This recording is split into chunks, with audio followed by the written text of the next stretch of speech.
পুনর্জন্ম ও মুক্তি লাভ। মহাদেব বলেছেন, শত শত কোটি কল্পেও কর্মের ফলভোগ না হলে মুক্তি হয় না। যেমন কর্ম করবে তেমন ফলই ভোগ করতে হবে।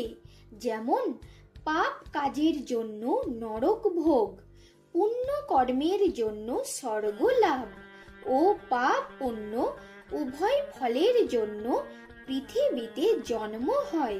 তার মধ্যে পুণ্যের ভাগ বেশি থাকলে উত্তম জন্ম, আর পাপের ভাগ বেশি থাকলে অধম জন্ম ঘটে।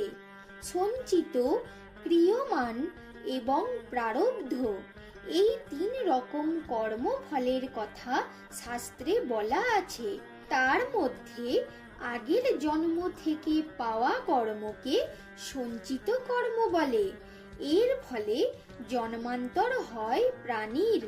বর্তমান জন্মে যে শুভাশুভ কাজ করা হয় তা হলো ক্রিয়মান কর্ম, যার ফল এই শরীরে ভোগ করা যায়। তা হলো প্রারব্ধ কর্ম। এই প্রারব্ধ কর্মের ফল ভোগ না করলে কখনো মুক্তি হয় না। তবে পঞ্চক্রোশীকে প্রদক্ষিণ করার মতো শুভ কর্মের ফলে অশুভ কর্মের পাপ ক্ষয় হয়। কাশী তীর্থ করলে পাপ ক্ষয় হয়।